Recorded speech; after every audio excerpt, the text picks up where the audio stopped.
What is going on, you guys? Welcome back to Down to the Wire. I'm your host Brian Costa, and on today's episode, I'm really excited for what this week has in store for me. Joining me on the show for this episode is a guest you've seen a couple times before. I think this is his third time on the show. Obviously, met him. I've met a lot of people through TikTok and other outlets other outlets basically to try to grow the podcast. So joining me on the show today is at Hey Kami. Kami, how you doing today, man? Not too bad, Brian. How are you? I'm doing good, man. Obviously, I'm glad to get you back on because last week I as I was mentioning to you and for any of the viewers who were watching, I didn't really get a chance to talk a lot of baseball. So when I reached out to you, hoping to maybe do something, I was really excited that you hit me back and we were able to do this. So I'm really pumped to get into some stuff today. Yeah, man. Absolutely. Yeah, Absolutely. I'm so glad to be back. We seem to be doing it every second week now, so I'm yeah, enjoying it. it seems to be kind of a little bit of a back and forth. I really do enjoy it. So before we do get into some baseball, though, I did want to possibly discuss a shared experience that we had. I was going to call it a shared trauma, but you ended up preferring. But you actually said that you didn't mind it as much. We ended up watching. We both ended up this weekend. We both ended up watching the new Space Jam movie. I didn't.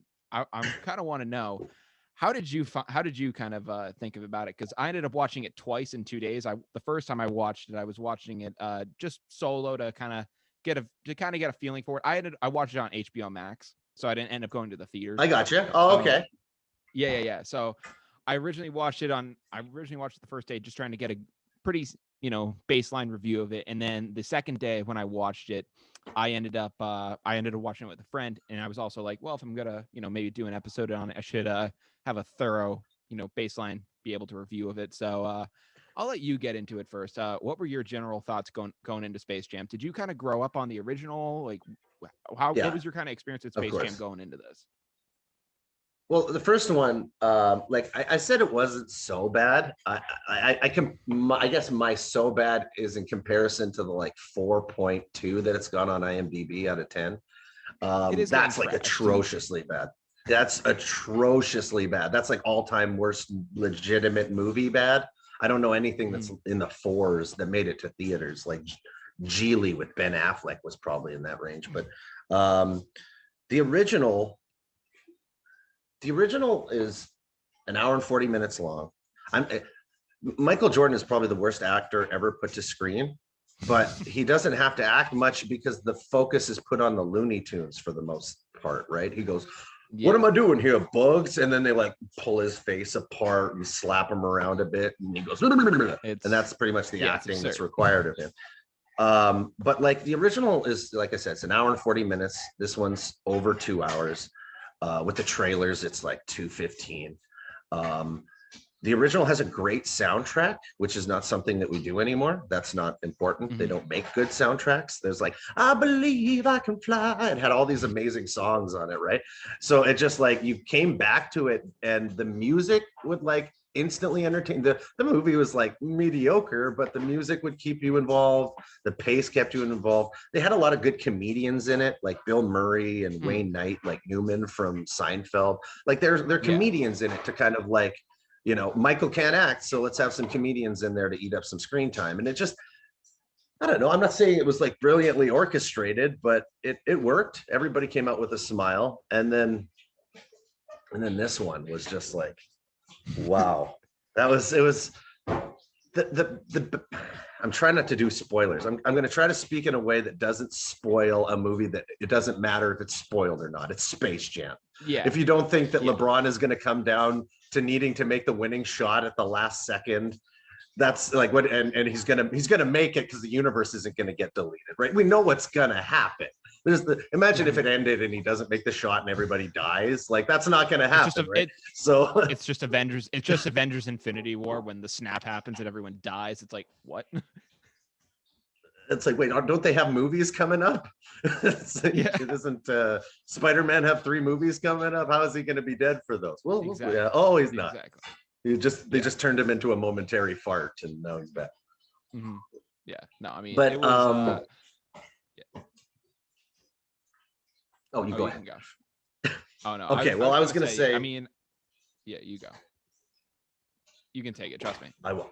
We're back and forth. It's just they went. The last 45 minutes of this movie was a full-length basketball game. There was a 45-minute basketball game at the end of the movie. I went to theaters. You saw it on HBO Max. I was in theaters. The rows up and down the rows were filled with kids holding on to themselves because they had to pee. Because they assumed that the basketball game would be like 8 minutes long, 9 minutes long, standard third act action scene of the film, basketball game. It's like the Looney Tunes basketball game was like, I think they did the old tunnel gag where you run into the wall and you think it's a tunnel. And I don't know, there's like, it's a 2-second game. And this one, it was the same length as the original one at the half. And then they went into the like, oh, we need to think and sit and talk about our strategy. And then it was another 25 minutes till the final basket. And it's just like that. You don't do a 45. I guess the creators were basketball fans, but there's only so many times you can do like rapid fire super turbo dribble and have it have an effect on the audience. They did it 37 times. And I was just kind of, I gotta go pee. I gotta go pee again. But anyways, it was kind of redundant and meaningless. And they got to get LeBron on the big screen, so why not do Space Jam? Even though they don't go into space, I guess it's cyberspace. I don't know. Yeah, it was definitely a weird experience. I mean, I probably saw like the original Space Jam when I was 5, but I probably hadn't rewatched it since because it's again. I think it's fair to say, Kami, you and me, we're not the prime age demographic for Space Jam. So going into this movie, we're not reviewing Citizen Kane here. So it's like that's true. So we do have to like take that guy. I don't think we ever will be reviewing Citizen Kane. Yeah, I don't think so. Yeah, not anymore. Very odd. Yeah, no, that'd be a very odd episode of Down to the Wire. Be a very odd episode of Down to the Wire. But I probably hadn't watched the original Space Jam in like probably 16 years or something. So I ended up so like in anticipation of it, so that way I could have like a good like idea of like where to compare it. I went in, I watched the original Space Jam because it's also on HBO Max, and then I watched the second one, which maybe that's me not really doing the second one justice because I'm like watching like the original and then going into it. And yes, while obviously Space Jam, again, I don't know who came up with that idea. Like, I don't know what crazy kind of pitch that was where some guy was just sitting in a room. It was like Michael Jordan in the Looney Tunes. We need to have it. And I don't know where the heck that came from, but 90s were great for creative ideas, right? You had like Who Framed Roger Rabbit was an 80s movie, but you got something like Last Action Hero with Arnold Schwarzenegger. Just these ideas that people didn't mind seeing if they worked on the big screen. Let's see. Let's try it out. It's art. Art is, subjective. So let's see how people feel. And now every art is the same painting. Everything you see is the exact same movie. So But to see this was they dove into the Warner Brothers lot. They've tried to make that into a universe, as you saw. And they did stuff that made absolutely no sense from a creative standpoint. They're in there and like Granny and Speedy Gonzalez are in the Matrix. And I'm like, no 6-year-old has seen the Matrix. What 6-year-old has seen an R-rated movie from 1999? What are you doing here for subject matter, people? And then it's like they're in Mad Max Fury Road. They're like in the scene where all the cars are exploding and everything. And I'm like, that's an R-rated movie from 2015 that people didn't really see at the same time. So I don't know. It was just that definitely was for the older crowd. I feel like that was kind of like instead of like having like more of an adult humor kind of joke, because I know I was watching the original Space Jam, there were like some like funny like adult humor kind of stuff that they would throw in there.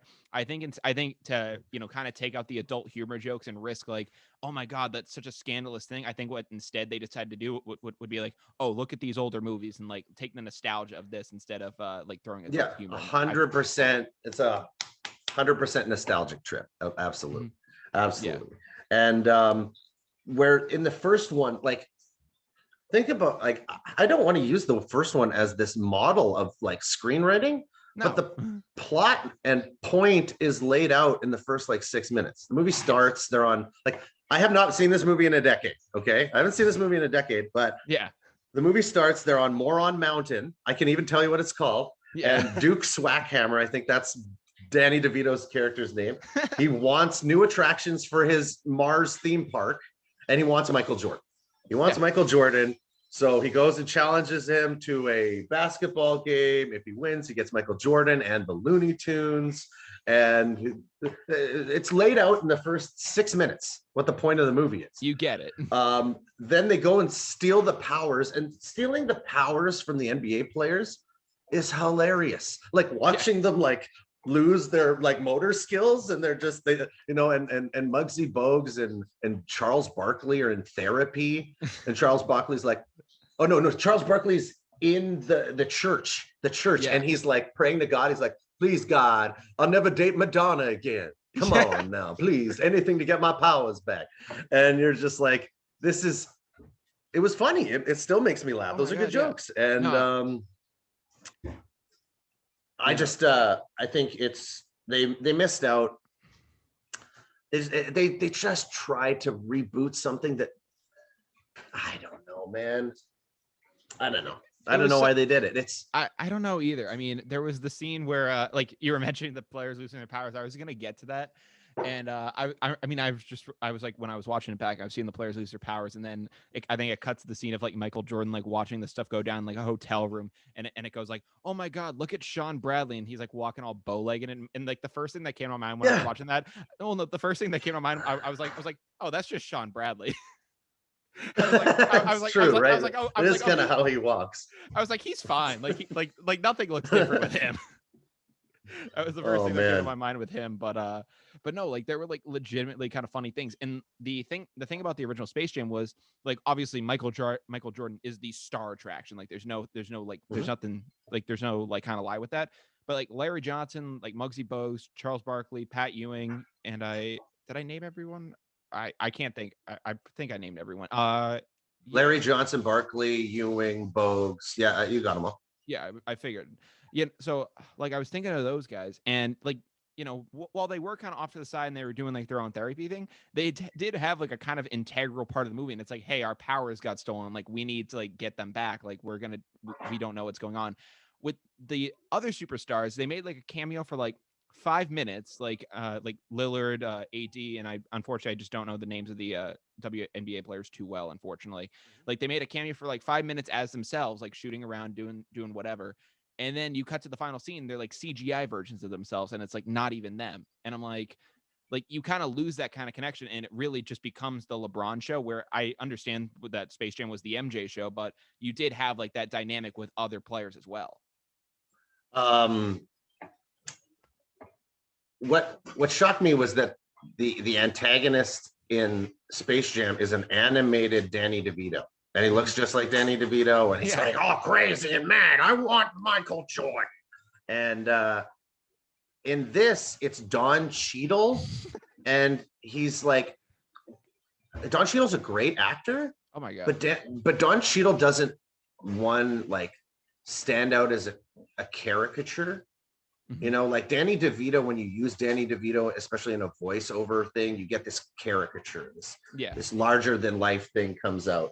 And that's like, which is an ironic way to describe Danny DeVito in general. Yeah. Yeah, but you just get this larger than life thing. Like he's just wild and zany. He's only this tall, but he's wild and zany. And in this, they do the like most kind of straight-laced guy who's known for his like dramatic roles where he's a strong character, and it's just like, that's not funny. And they use a lot of CG to try to make him funny, and that doesn't make him funny. And his motivation is like, he exists, I don't know, they made him, and he's angry, and he wants his spot in the limelight, and then at the very end of the movie, he's like, I'm gonna kill everyone. Yeah. Like in the last 10 seconds of the movie, oh, just so you know, you're all gonna die. And you're like, you got to get those stakes out. You got to put those stakes out right at the beginning of the movie so we know what this is all about. We can't just be like, oh, you're going to die in 48 minutes here, you know? And so that was just like okay, like if I'm going to go into spoiler stuff. So anybody who's watching, jump like 5 minutes. Yeah. At the end of the movie, they're doing the same Michael Jordan going for the basket thing. And in that one, he realizes he can be loony and his arm like extends and he like puts it in. Long. Yeah, and he makes the basket. And you're like, yeah, hey, he got loony. And in this one, it's all a father-son story about how he loves his son and how he'll do anything for his son and how he wants his son to get the chance that he deserves and he's special and all of these things. And we get down to the end shot. And LeBron goes in for the dunk and his son pulls up at the 3-point line and he goes like this and he's wide open. He's just wide open. And LeBron goes up and AD gets on him or something and everybody's jumping on him and he's like, oh, he's not going to make it. And his trajectory starts to go down and you're like, he's not going to make it to the hoop. And you're like, his son's wide open for 3 and his son is like loaded up on video game like hacks, you know, like his son's got 100 everything, you know, the son is better than you. It's like, kick it out to your boy, let your son make the shot and make the mom proud and the world proud and the son's on the stage and you can hoist him up in the air and say, you did it, son, I love you. The son like gives him another like hack boost and he jumps, powers up and he jumps another again, which is traveling and and then he dunks it and you're just like, the son, no. Like I'm not the one, like I didn't go to see the movie about the son, but that's the movie they made. Yeah, that's the movie they made. And there they are with the moment to make it about the son, and he just dunks it. It turns right back into LeBron. It's like, what? Okay.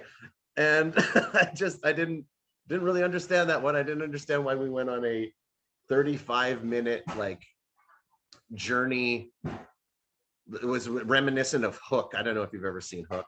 They pretty much lifted that storyline out of Hook about like the Hook is Captain Hook is trying to like convince Peter Pan's son that, hey, you should spend time in Neverland with me. I'm your new father, right? Pretty much just lifted that story directly, which I didn't mind. But and then at the end, it's like a dunk didn't save the world.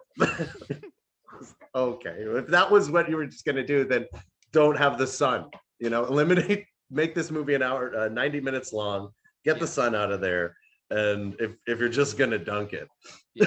No, there were so many weird things too, which like, I mean, obviously I think they gave Michael Jordan a new family in the original Space Jam 2, but but I don't think his family had as big of a role in it. When it came to LeBron's family, like they gave him like an entire new family for him to interact with. And I remember like it's the scene of like when he's in there and he's like writing his fake kids' names on his shoe. And I'm like this seems so weird.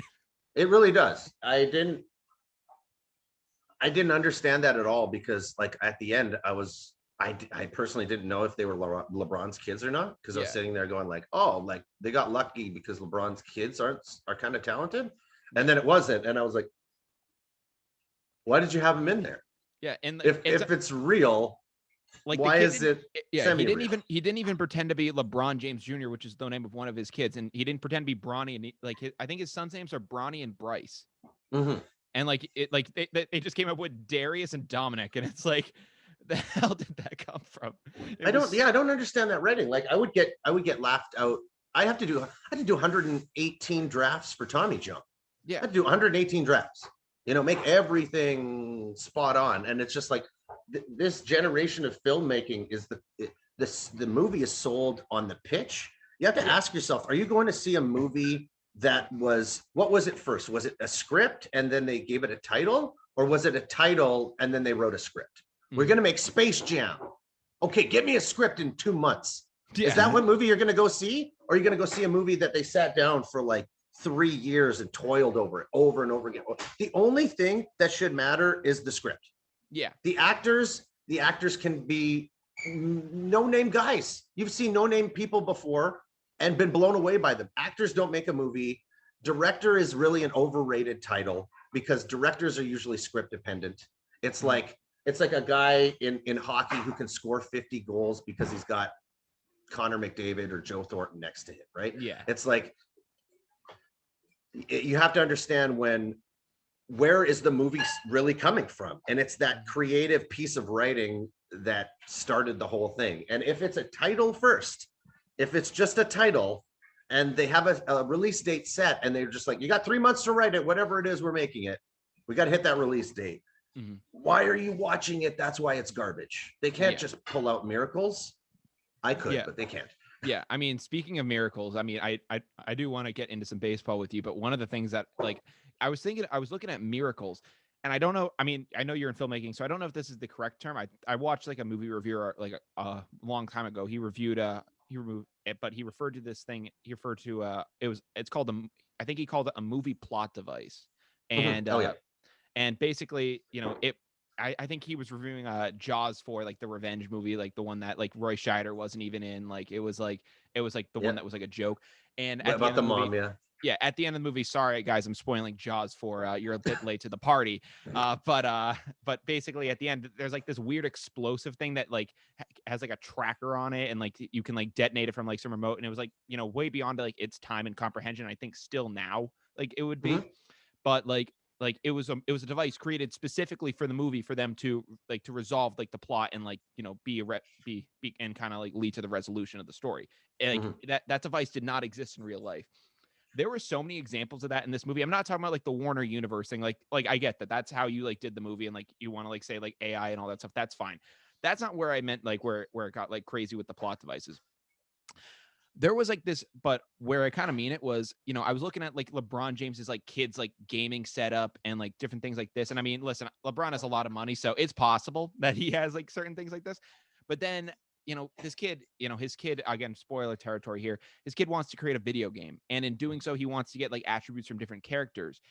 And instead of like, you know, getting guys in like the bubble suits and like the different like things to get like graphics, he's able to like scan like players through like a special camera on his iPhone. I'm just like, that technology is like 50 years at least ahead of its time. Like something that just, I'm like, and like, I'm just like, when something has to be created like that in order to like move a movie forward, and like unless it's like a sci-fi movie where it's like you understand like that's what it's supposed to do, but when it's supposed to be like a modern day or even like past kind of movie, and it like doesn't even like and it's like you have to rely on technology that doesn't exist to like, you know, forward the plot. It's like, what are you doing?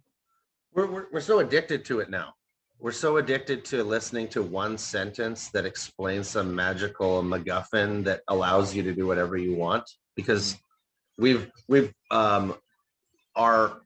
funny because we strive for realism in filmmaking. That's one of the things, make it relatable, you know, make even fantastical elements, make them relatable. And it's like, you know, a lot people love Dark Knight. Yeah. People love Dark Knight because Dark Knight is the real Batman. It's real. It's Batman if he was real. You know, if you were Batman and had $1 billion, that's what it would look like. We love realism, even in our fantastical stuff, but our fantasy dependence in movies. Here's a weird thing. I'm gonna out myself. I'm gonna come out of the closet in a way. I like professional wrestling. I like pro wrestling. I do. I don't like WWE. I hate it. I think it's just an embarrassment. I like the performance art. I like what it was in the 90s, and I like what the AEW is doing, that little small company down in Florida that's owned by Tony Khan. I like it because it's this it's a performance piece. It's like a male soap opera, and these guys drop themselves on the head, and I know what it is. I'm a writer. Okay. And I know what pro wrestling is. And I sit there and I watch it, and I'm amazed at the physical feats that these guys want to put on a weekly basis. I'm amazed that they want to get dropped on their head for 20 years and suffer the consequences for the rest of their lives. But I talk about that, and I'll get laughed out of the building. I'll get laughed out of the building. It's like, I like pro wrestling. You like pro wrestling? That's so fake. And I'm like, you're going to go home tonight and watch 8 straight Marvel movies. And then you're going to watch a Star Wars and you're going to talk to me about fake. 2 guys are in a ring dropping each other on their heads. Okay. And there's nothing cutting away. There's no little tricks. Yeah. Like actual guys real. Have died doing pro wrestling. Yes. It is a very dangerous act. And it's like, but the realism in pro wrestling is much more real than pretty much any media that we consume nowadays. And it's like I have to go to pro wrestling almost for realism because I'm going to turn something on and it's going to be like Gizmo Gadget opens up a universe that like time travel can be explained in 2 sentences now. You can just say, well, this movie has time travel. Oh, hey, Ant-Man's got a van. And that van can make us go back in time and the snap doesn't mean anything. And it's just like, the spoiler of spoilers, but I don't know. I'm just jumping guns here to go to the spoiler, but the Michael Jordan spoiler thing that happened because you have to. Ryan Coogler. I see a movie from the names that are involved. Ryan Coogler directed Creed 2, Black Panther, produced this. Okay, he's a big kind of African American director, and you don't hear his name much, but this guy is like frontline major great productions. Right? Oh my god, yeah. And he knows Michael B. Jordan. Yeah. Okay. So that was their little connection there that he's like, I know Michael B. Jordan would be a funny joke that he did this. And that guy Ryan Coogler is in too much of a creative position to put that damn joke in the movie because that joke was the most, as a writer, I'm sitting there and I'm watching the tone of the film and they're in there in the halftime and they're all down feeling bad. And I'm like, they've got Michael Jordan. They're all down. They're feeling bad. I'm like, the only person who could walk in the door right now is Michael Jordan. It's the only person who could walk in the door right now. And then like Porky Pig steps up and he goes, we've got Michael. And I'm like, no, they don't. You wouldn't say it. You wouldn't vocalize that you've got Michael. You would reveal Michael. And then it cuts to somebody like walking down this hallway with backlighting and they're silhouetting this person.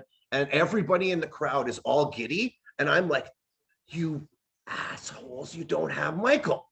You're teasing me with fake Michael. And then Michael B. Jordan comes in and they're like, that's Michael B. Jordan.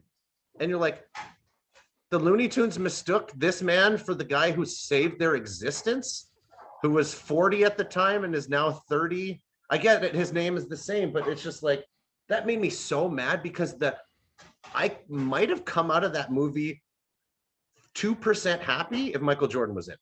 Oh. Michael Jordan would have just come in and is like, all right, LeBron, let's do this together now. Let's get it done. And they play basketball for 2 seconds. Or even if he just gave a halftime speech or something. Sure, but he could have been the Bill Murray of this one. Like Bill Murray came in and made his one shot, sacrificed himself so that they could do it. Like Michael could have come in and like just 2 seconds, but Michael's not going to do it. No. Like they couldn't get Michael, so don't like the entire movie. They tiptoed around Michael Jordan being in the first one, and then they tease you so much. Here comes Michael. And there's no Michael, and you're. It's like, oh, you got to be kidding Stupid me. Joke, man. That joke was not worth it. That was not worth it. It was not worth that joke. But all in all, Space Jam 2, interesting that they went with it. I mean, I wonder how it will be. I wonder how it's going to be received, like years from now. I know everyone, like, I mean, I'm a Boston sports fan, so like hatred for LeBron James is in my blood. You don't remember part 2s. Yeah. You don't remember Zoolander 2. You're not going to remember Beetlejuice 2, Hocus Pocus 2, this new Ghostbusters Afterlife. Trust me, you're not going to remember it. You're not. People are excited. Ooh, Ghostbusters is coming back. It's Ivan Reitman's son directing it. They're just going to have a feeling. No, it's a bunch of kids and a spooky mine. If it was called Kids in a Spooky Mine, you wouldn't go see it. But they stamp Ghostbuster stamps all over it, and you want to see it. No, the title came first. The script did not come first. You're going to go see another piece of junk. Yeah, I mean, it's crazy. I mean, I actually remember going to see Two-Lander, but no, I went with a bunch of friends. Yeah, we all went to go see Two-Lander, and it was great. Probably the funniest part of the movie was Justin Bieber getting shot to hell. That was memorable. I remember the theater. There was a standing ovation. It was terrible. Like there was a standing ovation in the theater, like 20 minutes in. I was like, this is so wrong. But but going forward with it though, obviously I do wonder how it will be taken going forward from here. But now to kind of transition in baseball, which I got you on the show to do, I obviously wasn't able to cover a lot of stuff last week, because of the episodes I did. So I did want to kind of briefly kind of do a little bit of an overview of kind of the storylines that I missed. Obviously All-Star Weekend, the Home Run Derby went down. Great story with Trey Mancini and company. Polar Pete Alonso, the polar bear himself, repeated as the Home Run Derby champion. So there were great stories all around there. It was all in all, it was a great All-Star weekend. I was surprised to see the All-Stars actually wearing the All-Star jerseys during the games, because typically Yeah, you'll see them wear that in batting practice, and then they'll wear like yeah, their they. actual home unis. But Mhm. they flipped it this year. I don't know if it's because they did like the Hank Aaron uniforms, and then they probably didn't send out other uniforms for them to wear. I'm gonna Yeah, go off that assumption. And they were like, oh well, we have these jerseys, might as well wear them. yeah. So I, they I did. heard Yeah, mixed reviews on the jerseys. I've heard mixed reviews on the. I didn't mind them. yeah. I didn't mind that little bit of like individualism on the jersey. I liked the I'm a NL Vladdy ones. fan. Yeah, I I'm a like the Vladdy NL fan. ones a little more, but the AL ones were for some teams were fine. Yeah, like the American League ones look like jerseys out of like 1915 or something. They look Yeah, really, really old school when they had those like kind of weird dark jerseys. Um, but oof, Pete winning the home run derby was the most entertaining home like individual performance I've seen. mm, The most like don't get me wrong, Vladdy's 91 is the most awe-inspiring thing that I'd ever seen. And that yeah, was 20-year-old Vladdy with a 770 OPS, out of yeah, shape, hits 91. And then Pete goes and does this, but Pete's got this like swagger going on now, right? He's yeah. I kind of don't know what like, it is. I don't know, but I love it. Okay. Yeah, It's like the home run derby's always been so serious, and to mhm, see it in this like kind of like him up there vibing, getting into the groove. It is about a groove. So to yeah, see a guy actually vibing and trying to stay in an emotional groove is pretty sweet. Even when that kid like hurt himself or herself yeah. in the outfield, and he's just like I think he tore his ACL or something, and then something, yeah, horrible there was the happened to a other guy, child. He's like, and then there was the other guy in the Matt Olson or Joey Gallo home run who like flipped into the tunnel. I was like, this is like brutal out here. yeah, but like so Pete's performance was amazing, and I'm Yeah, sitting there the entire time just like I wish Vladdy was in this. I wish Vladdy was at Coors Field hitting the ball 540, and then comes All Star Night. mhm. All Star Night happens, and Vladdy hits that 468 footer, and it was like I did a bunch of videos on that. I did a bunch of videos on that from like Corbin, the first at bat against Scherzer. I'm sorry to break down the All Star game into Oh, one you're good. player like this, but he Feel amazes free. I me. mean, Vladdy earned it. So Yeah, that he hits 111-mile-an-hour ball off Scherzer. The first time he faced Scherzer this year, he hit two bombs. mhm. He hit a grand slam. Max Scherzer's only given up two grand slams in his career. And then in one game, Vladdy hits one, and then a two-run bomb, and then hits 111 miles an hour off Scherzer, then comes in against Corbin Burns and hits the ball 468 feet. Burns has the lowest FIP in baseball. That's the lowest FIP. He's the most effective individual pitcher when you remove everything else but just pitching, right? Mhm. And he's the most effective. He hung a slider. I did some foreign substance videos on Burns, so I was like, ha ha ha. I kind of feel like maybe that home run's like 2% mine. He just hung that slider, and Vladdy puts it 470 feet away. And Tatis is like In his awe. reaction and being on mic, it had to be with Buck, it had to be with Joe Buck, but it's like just the like his he didn't look for like 5 seconds, and then he just kind of had to see where it was like located in the stands. Mhm. And oh man, was that a bomb? That Oh was my so god. great. And it was just like it almost equaled him not being in the Derby. It was like Pete had his night, and then Vladdy had his night, which makes you just want them to rematch. It's Exactly. like a fighter fight now. It's like I remember 2 years ago, it was like, I want Judge and Stanton in the home run derby. It's like those guys don't have the stamina for this. No. They can't do it. They can't swing like those two guys can. Like, don't get me wrong, they can hit the ball hard and they can have they've done derbies before, like 5-6 years ago. Yeah. They can't do the rapid fire Alonso, Vlad. Like Vladdy, the shape that he's in probably hits 100. Probably hits 100 bombs. Maybe, you know? Yeah. And I think that what they need to do for the derby is move it to a time of year where everyone wants to do it. Everyone wants to do it. You cut them in for a share of the gate. You know, it's $1 million right now, I think, to the winner. You cut them in for, it's like 4 million, 4.5. You give them a big, huge prize. You give them a Lamborghini. You know, you give them a diamond encrusted gold bat. You know, you give them something worth showing up for, a crown made of baseballs. I don't know, something ridiculous, something. A yacht. Yeah, something so that you can like have a ceremony where you're crowning this person the ultimate, you know, god of baseball for the year, right? And you make it something that happens like between games 2 and 3 of the World Series, you know, and it's just because 28 teams can be involved. Yeah. 28 teams shouldn't be saying no. Players, the best hitters from 28 teams should all be saying yes at that point.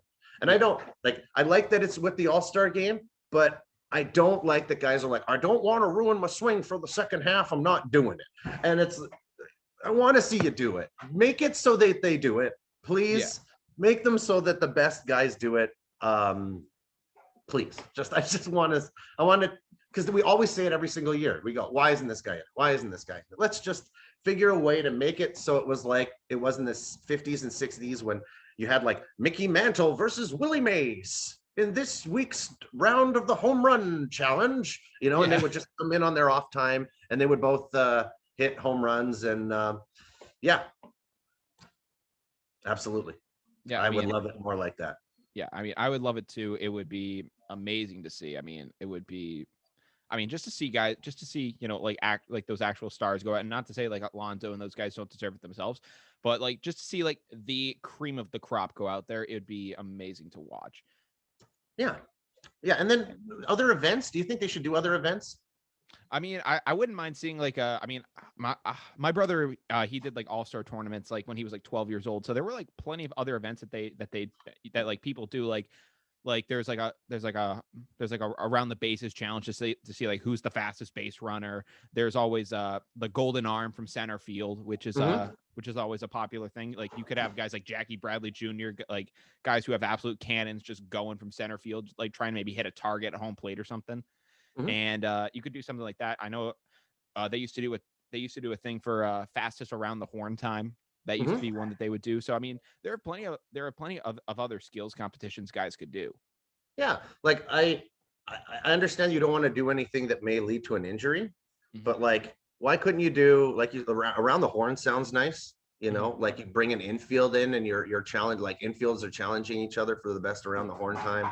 Yeah. And there's like 5 teams that go out there and they're trying to race for that. That makes sense. Also, base running. Why can't I see Billy Hamilton trying to get around the bases the way Connor McDavid, does it in the skating challenge? I don't think Connor McGregor can skate right now. I don't think he can skate one. I don't think now he can skate ever. So but that speed challenge around the bases, like you start in the box and you go, it's about him, you know, watch, you do that super slow-mo of them hitting the inside of the bag on the right step. And you're like, look at Billy Hamilton go, watch him fly around those bases. You could do stuff like that, really stretch it out. And there's different events that definitely. Oh, totally. I mean, you could even like set it up too, where you could like, maybe you could do like the base running thing, like you could have a guy like go like in between like the home run derby segments or something like that, and you could like incorporate it into the night, and like you could always just have like action going on. It could be like, all right, this guy just wrapped up his thing. Now Mike Trout's gonna go and like do his base running thing, or like and now this guy's gonna go do his thing. Like as we like, you know, clean up the field, get the baseballs out of the outfield, and get everyone situated for the next thing. There's a way you could do it where like there's always action going on, and it's like nonstop. It would be great to see. And they got to change the camera. They did this weird camera thing where they were doing split images, and they also have to go back to some sort of Chris Berman back. Oh yeah, I missed the backs. Oh my god, Bark, bark, bark, bark. I miss it so much. I would love to see. Do you remember when they went into the swing off between Soto and Otani? Yes. And Soto showed what kind of hitter he is, how Mhm. he just went. It wasn't speed mode. It was just see the ball, hit the ball, and he's like lays off, boom, boom, lays off, boom, hits three straight, and you're like, wow, Soto, if he was given the time to like pick his pitch to mash on, I don't know if he missed. He'd probably go 92% like with Mhm. with his vision. Yeah, So if it's you put like, him in, if you put him in like the old school home run derby where it's like the yeah, 10 outs.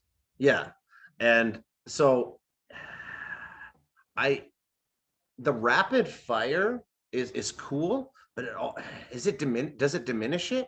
Because you're like boom, and you're like looking over here, and then boom, and you can't see the boom. You're like your head's on a constant swivel, and the double camera action. I don't mind boom, not my pitch, not my pitch, boom, because when you're being specific on the balls that you go for, you're hitting balls harder. You're Mhm. hitting balls further, and we want distance. That's they go to Coors Field. They're like, we're gonna get 500 feet. Well, it's like if you want distance, you got to find some sort of hybrid version of a 4 minute clock, and them being able to pick their pitches. Or it You could be know, like, or it could be like 5 outs, like, or like, 5 outs, like you're not timed, but as soon as you get that fifth out, you're on the clock for 2 minutes or something like that. It's like, all right, now you got to go. sure, like that. Like if you did like something, so sure, a hybrid of it, like 15 swings into 60 seconds. Mhm. After your 15th swing, that starts the 60-second clock and it goes rapid fire. Yeah. That would make sense, but I would love it for them to taking their time because they don't get gassed that way. They get gassed Yeah. with the rapid fire. You didn't see Barry Bonds or McGuire. Otani was like having to hit home runs. He's like, oh, give me another one. Oh, give me another one. It's like if that's screwing up home runs because they're in such a rush to swing at everything. And just that speed that they're doing, it takes away from the end of the round, it takes away from later rounds. And also it's got to be some way where it's like it shouldn't be one-on-one. It should be if we got 8 guys, the top 4 make it on. If we and then the top 2 and then number 1, because Mhm. I think Salvador Perez had the second most home runs in round 1, I think and so. Yeah. he wasn't in it.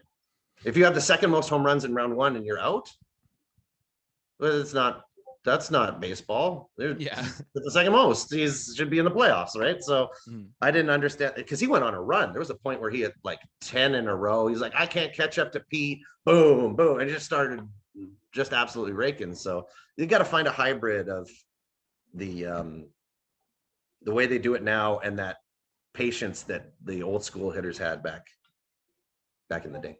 Yeah. I mean, I that would be actually really cool to see. Kind of going off that, you brought up Otani, and I think that kind of leads for a good kind of transition into what I wanted to maybe get into kind of briefly with the whole situation that happened with Stephen A. Smith and Shohei Otani. I didn't really get a chance to talk about it too much in depth, and I really, didn't really. I think I actually had watched like the clip of like Stephen A. Smith talking about Shohei Otani when it was going down.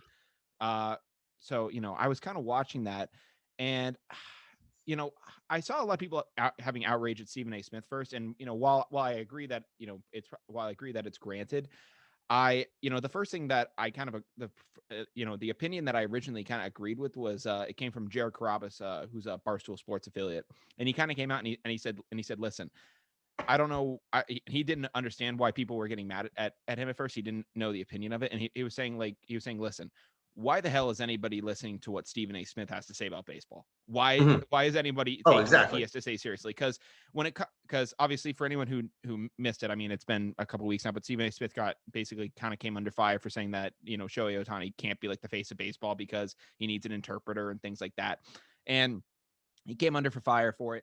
And here's the thing. First Take as a sports show, it talks about baseball typically frankly, it's terrible PR for baseball. They'll either talk about baseball when the World Series is over, or if Oh there's yeah. like, or if there's like a terrible or if there's like a terrible cheating scandal going on, then they'll go full in depth with it. So of all the days when they stray from that pattern for that to happen, it's kind of ironic that that happens on the one day that they stray from their pattern with it. But yeah, how did? I'll let you kind of say some thoughts on it.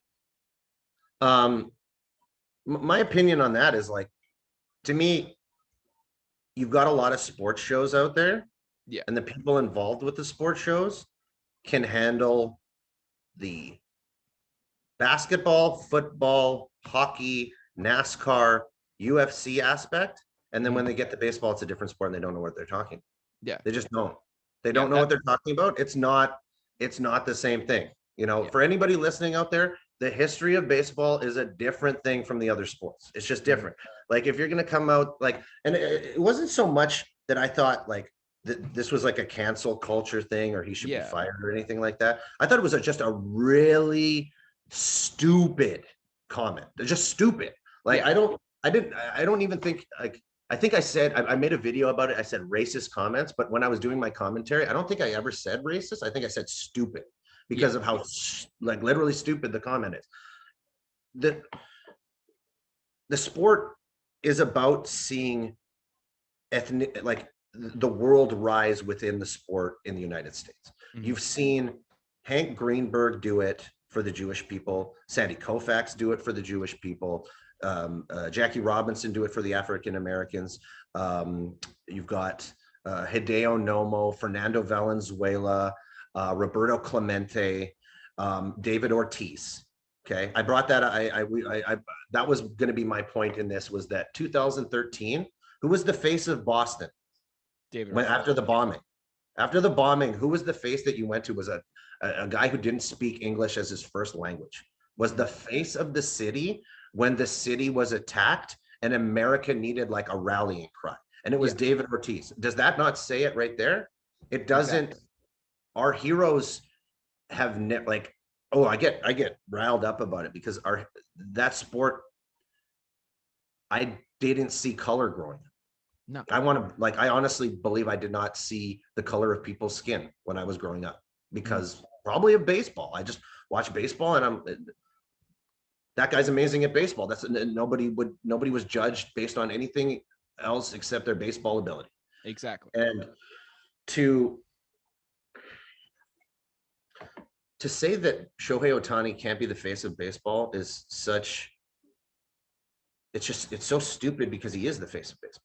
Mhm. He is the face of baseball right now. With some of the most talented players in the world, who do people want to go see right now? They want to I go want see. to go see DeGrom pitch. I want to go see Ohtani do what Ohtani does. Mhm. Okay. He is, if the Showtime Lakers were Kobe or Magic Johnson or LeBron now, well, I'm sorry, Shohei. I want to see Shohei. I don't care. That's more. I want to see that. That's the number. Not that's the face of baseball. That's the face of sport. Yeah. If you know anything about sport right now, that is the face of sport. Because in every other sport, athletes are just doing what they've always done. Yeah. Okay. And he is doing something that hasn't been done in 100 years. And the last person to do it was the most important baseball player of all time. Mhm. Okay. And to say that he can't be the face of baseball is just to not understand baseball. That's all Yeah. it is.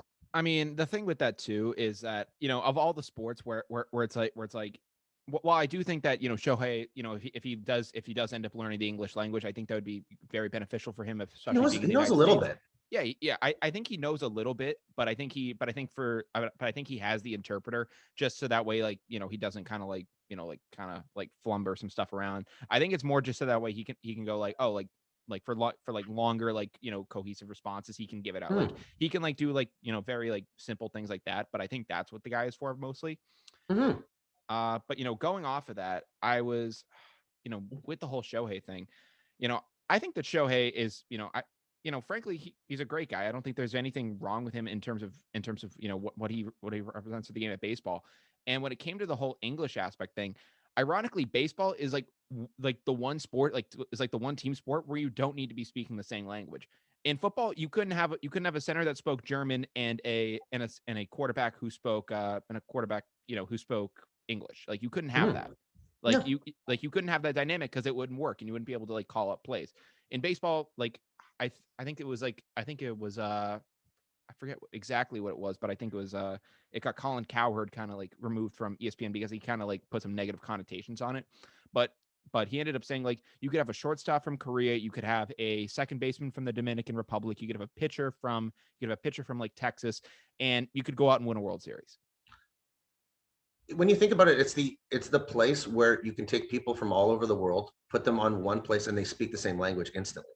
Mm-hmm. They speak the same language. They go out there and they can communicate because of their baseball. Baseball is the language. Yeah. The language is baseball.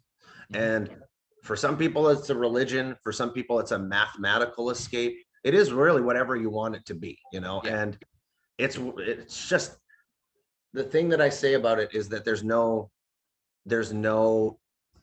pre-designed ethnicity, body type, locale for this sport to work. It's not hockey. You don't need ice. You don't need to be 7'2". You don't need to be 6'4", 250 and run a 4-second 40. Like, you know, you don't have to be superhuman. You don't have to be white. You don't have to be black. You don't have to be in any culture it's not specific to anything. You take it, you put it in a culture, and it rises up within that culture and creates a new style all of its own.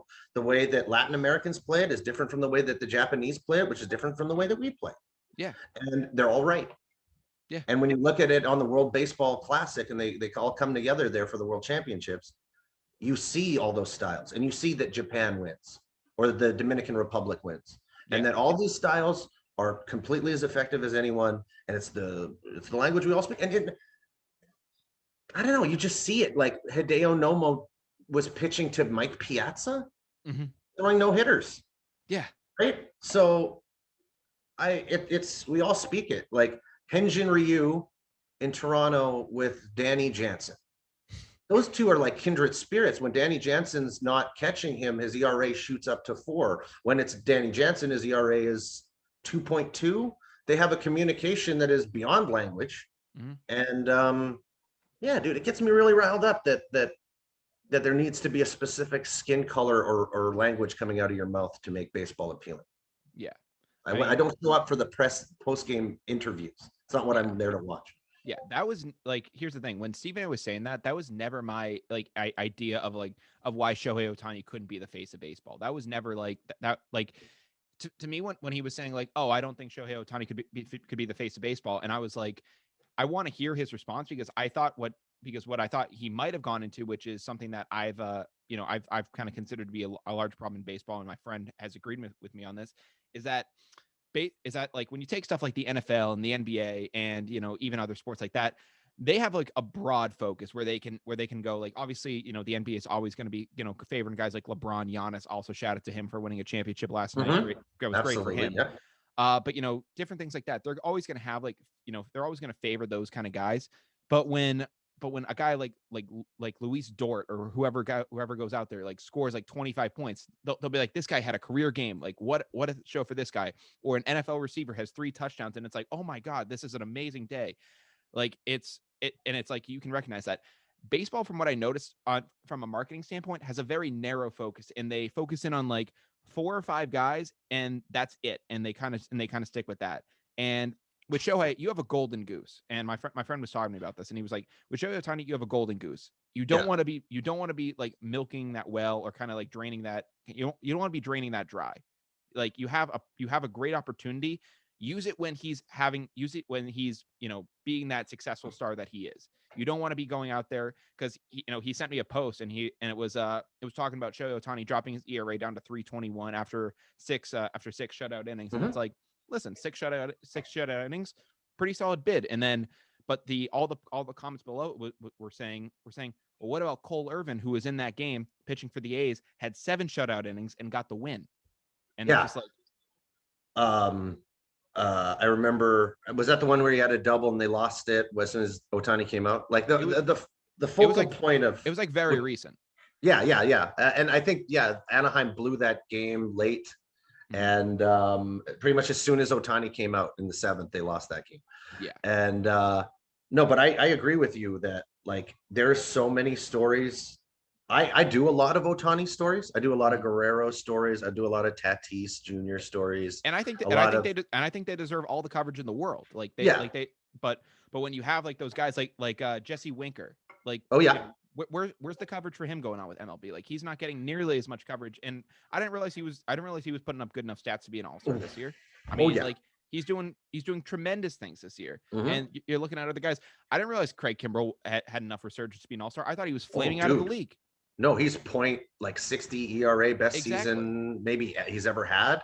Exactly. But from Yeah, no, but we from a definitely. casual exactly, but from when a casual MLB fan would see on the thing, they wouldn't know that Craig Kimbrell's back. They like Mhm. the last you heard about Craig Kimbrell, he was flaming out in Chicago last year, and it was like, oh, he's done. But now he's back and he's an all-star. Mhm. Oh yeah, and what an all-star. Yeah. He's a big pickup piece. No, the MLB net MLB Network spent the first 2 months of the season trying to fix baseball by moving the mound back. You know, like their conversational topic pieces are pretty rough because they were playing the catch-up game in that.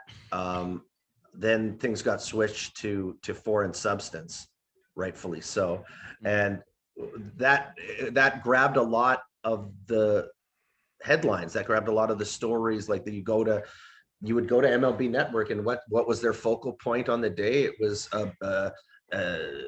the Atlantic League is trying to get rid of the pickoff move, and you're like, oh, okay, and you're trying to fix the game in all of these ways, and then it became foreign substance, and that was a focal point. Then it shifted, and now they're like, oh yeah, there's baseball going on, and they look at the main things to look at. The problem is that you mentioned those other sports, and those other sports are much more conducive for making stars. Mm. A team is a star. Okay, a team in football is the quarterback. A team in hockey is the first line. A team in basketball is the point guard and their number one scoring, whatever is power forward or shooting forward, whatever. Yeah. It's like two guys, so it's easy to make stars. Yeah. Baseball is the ultimate team game. Baseball is the ultimate team game, and they try to show it off like it's a one-person thing. Like you've got a game, and you're like, let's talk about Otani tonight. You're like, well, there's an entire team. There's an entire team, and they don't know how to talk about it like it's a team. They don't know how to. They try to focus on one person instead of bringing out four people at the end of the game for an interview. Let's bring the infield out here and talk about all those amazing plays that you guys made. Let's have the battery of the pitcher and the catcher together. Let's have the outfield do an interview. Let's have the 3, 4, 5 hitters out here talking as a group and like putting their arms around each other, right? Instead of the one-on-one and trying to make it like here's the star of the night. Here's the star of the night. This is baseball. There was no star. This guy may have done well individually, but 7 other guys did stuff to make this win happen. Let's stop. So that's what I'm saying is when you've got those sports commentators who they can do hockey, they can do basketball, they can do football, they can do UFC, they can do everything like that. And sometimes hockey too is kind of can be sometimes be a wash depending on the guy. That is very, very true. Hockey seems like a lot of the time they just didn't make it in something else. I was like, I'll go do hockey, and like, hockey can be interesting in the United States, that's for sure, for commentator standpoint. Buffalo's got it good though. Like there's some good teams out there that can have good commentators. Yeah. But I just don't think like I would love a new generation of sports commentators to come into baseball. You go into the commentator booth and it's like 65-year-old guy and his 74-year-old partner, and they're going to sit there and talk about Juan Marichal's games from like and you're like, it doesn't connect to anybody. Like it makes me happy, don't get me wrong, it makes me happy, but you need somebody 32, 28 with some spunk, with some zest in life, some connection to the youth, and you just need to spread the game out in a completely different way than the old 2 guys talking up one thing. And then even games where Otani's not pitching, they're talking about Otani, right? So don't get me wrong, like and they should, right? He's Babe Ruth 2.0, but like you said, there's so many stories happening right now. There's so many stories happening right now in the game. And Kevin Gosman, who talks about Kevin Gosman, right? Like nobody's going to Exactly. talk about Kevin Gosman. His ERA is in the ones, I think. So Yeah. How ghastly. yeah, no, I hear you. Yeah. So They, I think I think you got to spread the love. Like obviously, show love to those stars, but when a guy has like a career game, like I feel like you got to get it out there. Like listen, if Ryan Lavarnway or whoever is or whoever is going out there and yeah, he has like a nice 2 for 4 game, like all the credit to Ryan Lavarnway. Love you, man. Best of luck to you on Team Israel. But like you're seeing guys go out there. It's like okay, we don't need to be like doing every kind of guy, but it's like all right, for the guys that are, consistent enough, get them out there, get their story and get them going. But kind of going off that, you had mentioned MLB Network kind of transitioning their stuff and their stories kind of going into foreign substance. Obviously I found you originally on TikTok through your coverage of the foreign substance scandal in baseball. One of the things that, I was wondering was after the enforcement of it, where was this kind of a scandal going to go? And, heard from what I heard you talking about, you had basically come out and you said that the next possible step in the foreign substance scandal could be going through the catchers. I'll let you kind of get into that. do you remember that video like 8 years ago when Yachty had the ball stick to his chest Yeah. protector? Right. Mm-hmm. It's pretty much that. So it's like this is happening with the catchers and has happened with the catchers. It's not some like new revelation. The same way that Yeah. foreign substance isn't some new revelation to pitchers, that it's just been reimagined in the present day baseball, right? Mm-hmm. And I really think that that's something that you got to worry about, is that ball touches a lot of hands and guys are going to want grip on that ball. So who says that after a strikeout, shortstop isn't loading it up on a slow around the horn play, or catcher isn't loading it up on, there's so many different ways that, Oh my and god. catchers aren't getting checked. Yeah. Catchers aren't getting checked. Nobody's checking catchers right now. No. And I can't remember who it was for the Dodgers. It wasn't Will Smith. Mm-hmm. It was a ground ball and it stuck to his like inside of his catching arm, and it just like stuck right about there just for a half second. You're like, well, what's that for? Gary Sanchez had this one video done on him a month ago, pretty much right after, and he looked like Richard Rodriguez for the Pirates with the gunk glove, the like mud glove that he's got. Like Sanchez has so much pine tar in his glove that it seemed like every time it would go into the webbing, it would just be loaded. It was just like it seemed like it was in the webbing, so you just catch it and it's loaded and send it back, and then they give it this, right? So my thing is, what I'm really worried about out of everything is the CBA this offseason. And there's a bunch of grumpy pitchers who come in and they've lost millions and millions of dollars because their stuff isn't the same as it was, and their contracts dropped. Like, it was going to be 180, now it's 120, and they want to strike. And like, if they strike this year, I think the videos that I'm going to start doing are like, let's just get mad at the pitchers, because the hitters, like, the game is fine, the game is rolling. Can the pitchers all get together and say, look, our numbers aren't the same, but like ERA plus figures it out over the era that you play in, right? It's like we don't all have to be striving to get down to 1.12 and beat Bob Gibson. Like, I know we all want to, but that's not the era of baseball that we play in. Like, it's not good for the fans. Nobody wants to see 16 strikeout games every game. It's like you do once in a while, but that's because it's a diamond in the rough, right? You don't want it to be a rough full of diamonds, because then the diamond isn't as beautiful anymore. So it's just like you've got to, so many games you just go in and 13, 14 strikeouts in the sixth, and it's just guys walking to the plate, going back, walking, and it's boring. It's boring. And in some cases, it hasn't made pitchers that much less effective, because their super amazing stuff that is unhittable now gets like grounded out to shortstop on the second pitch. And they're looking there and they're like, that would have been a 6-pitch strikeout, but it was a 2-pitch ground out. Oh, wow, I can go 2 innings more now. Like, pitchers were killing themselves for longevity. Yeah. Pitchers wondering why they're getting pulled in the 6th with 2 hits. It's because you're at 103 pitches because you struck out 14 guys. It's like, if you divvy up those outs, if you get outs on 1 pitch, like I saw TJ Brubaker do a 4-pitch inning.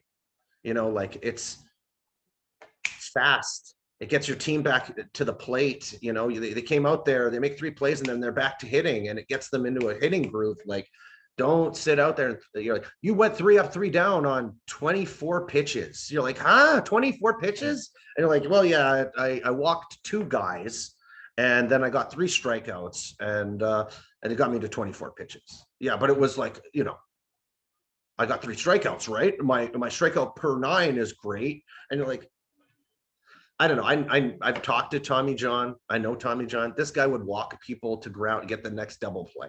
You know, this guy's going to hit a homer off me, so I'll put him on first, and then this guy will get a double play. And like, that's how he pitched. That's not really taught anymore. It's just K's, K's.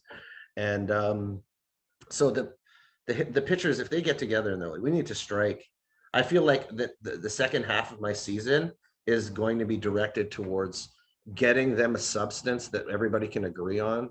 So when we get to CBA time and they start talking about it in the off season, like, I need the work to be almost done. I almost need to champion that cause now, because I don't, if they strike, I'm going to just like pull my hair out. I'm just going to strangle somebody. And they can't, they have momentum now. They have the golden goose in Ohtani. They have the next generation of stars, which they haven't had. Soto, Tatis, Acuna, Guerrero. They have all of these stars. It was, the game was almost like, in the last decade, it was like, Trout better be healthy. Yeah.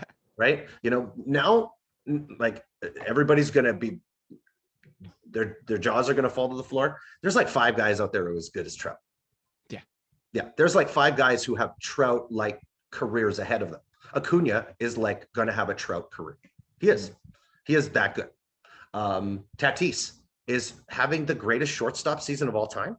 Yeah. Offensively at 22. That is more than a Trout career. Like, if he does Trout numbers at shortstop and can figure out his throwing arm, Ohtani is on pace for the greatest WAR season of all time. Vladimir Guerrero is the nastiest bat I've ever seen.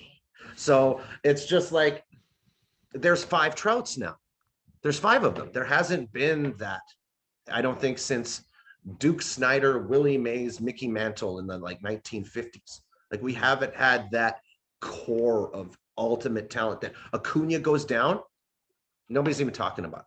Like, people are talking about it because they're sad. Yeah, and it's but like, well, there's a core of talent that are like, oh, I'll just watch Tatis tonight. I'll just watch Guerrero tonight, Ohtani tonight, Soto tonight. It's fine. There's any one of those guys, any 2 of those guys can go down in one season, and there's enough amazing talent to just pick it up. And so to strike now, while the iron is hot, is the wrong time to strike. You know, it's like, don't strike. Get them some gunk on that ball. Like I said, I think I said this last time, I will sit there and I will rub the gunk on the ball so the balls are tacky. I'll just do it for free. I will give up a year of my life, and I will just sit there in a room. If you just give me a TV so I can watch some games while I do it, I'll sit there and I'll just rub the balls, and that'll be my job. And we don't have to strike. If that's the solution, you just need somebody rubbing up the balls with something a little sticky, and then the hitters will be like, yeah, I can agree with that's a sticky enough ball that the hitters agree and the pitchers agree. If that's all that we need, and we could have a strike that stops baseball, I'll just do it. I'll just sacrifice the next few years of my life to make sure that doesn't happen. Because if it does, it just shouldn't. I can stop it. If I can stop it just by rubbing up the balls, please, I'll rub up the balls. Please don't strike. I mean, I hope it doesn't come to that. I really hope we don't have to sit you in some faraway place and just like have you just like slowly like just rubbing up these. That's what I want to be known as, the guy who rubs up balls. Hikami, just like that's just the pinnacle. That's the pinnacle. But going off that though, that this is obviously this isn't the new age of cheating and whatnot, but it's like the new age of baseball trying to enforce a level of cheating. However, there seems to almost be a possibility that we might be seeing some real old school cheating going on throughout baseball right now. Because I don't know if you saw this. You actually posted something down below too, which was kind of interesting. But I was watching the Red Sox Yankees game, obviously, because Red Sox fan here.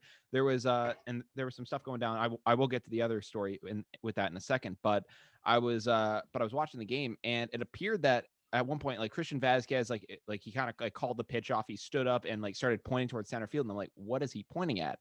And all of a sudden, like you see them go to like a slow-mo cam and they pan up towards center field, and you see a guy kind of just like lift like a light up and you put it down. And it was very quick, and like there was like, and I don't know if it happened again throughout the game or what was going on with it, but you just see like a guy lift a light up real quick and then he puts it back down, and it's like, what is going on there? Because in the age of cell phones, and any guy could just pull out one of these and just go, and maybe he's taking a picture of the field, he has the flash on or whatnot, and it could just be that. But when you see a light coming from center field, it has that obvious kind of old school vibe of like 1951 Giants, Bobby Yeah, Thompson, yeah, home run, sign stealing, yeah, most likely some sort of sign stealing. signaling device, yeah. Exactly, could be a laser, could be some like whatever.